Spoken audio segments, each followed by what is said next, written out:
Yo, what's up everybody? Once again, it's Brand Man Sean, and today we're gonna talk about Tekashi69. Now there's been a lot of videos bringing perspective to Tekashi69's rise. One dope video was Blackie's Why Hip Hop Hates Tekashi69, but I wanna talk about something specific because a lot of people have asked me why Tekashi69 has been able to blow up and can keep going despite some of the controversy that's been around him.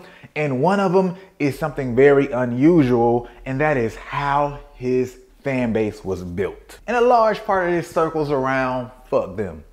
Now, if you don't know Fck Them, if you look at them up on YouTube, you'll see that many of Tekashi69's videos have been posted on Fck Them. If you're a fan of his, you probably noticed that by now because he consistently is posting on Fck Them for the most part. I believe even when he posted on World Star, he even made a statement that they're still doing videos with Fck Them. But the point is, Fck Them is a brand that really historically seemed to serve Eastern Europe and Russia.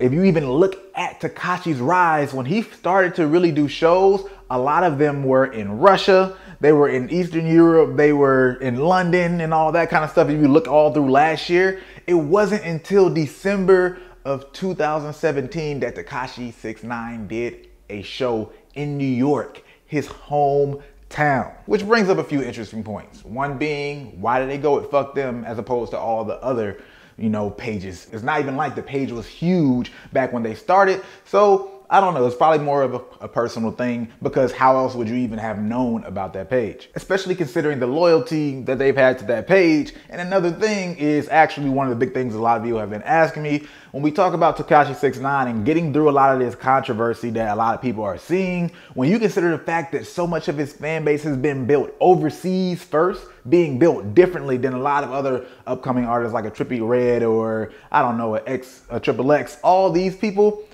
when his fan base is built over there first, and all of a sudden you start getting a lot of this controversy, a lot of the things that we might see in the news outlets over here, they aren't necessarily being seen and fed in the same way to a lot of his core fan base, because the internet is a little bit segregated. Despite the fact that we do have this worldwide access, there still is a reality that a lot of these pages still tend to be geographical in their primary basis. I talk to artists in other places all the time. I remember talking to some artists in London, and they were talking to me about this huge page that a lot of people post their music to, kind of like a World Star, kind of like a Fck Them, and I never heard of it, but it's typically artists that are in London. So you definitely have to take something like that in account when you think about a Tekashi69, especially since it seems that overseas fan bases are a lot more loyal in comparison to the fickle love you right now, hate you 3 hours later market in the United States. And the last thing to really think about is the interesting path that the team decided to take and why. They were riding the back of Gummo, Kuda, and Kiki before he really hit his hometown in America. It's not that he hadn't done any shows in America at all, but the way they really set it up, it looks like they're hitting America hard as opposed to building up in the same way that a lot of people kind of have to. But they went the hard way first by going overseas, building something really interesting in a lot of places that a lot of these artists can't even touch. This Thursday I'm gonna be in Poland. This Friday I'm gonna be in Paris, France.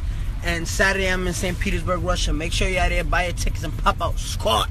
So with all that being said, I think this gives Tekashi a really strong foundation in comparison to most of the artists that y'all put on the same level to him, because his fan base is in different places and he has different cores, where a lot of these other artists are dependent on one core and they're still not even strong in that core yet. Tekashi is actually ahead of the game in a lot of ways. Want to know what you guys think about this in the comments, and what do you think that means for his career, and what artists do you even compare to Tekashi personally? Other than that, hit that like button if you like this video. If you like it, you might as well share it. And if you're not subscribed, you know what to do. Hit that subscribe button.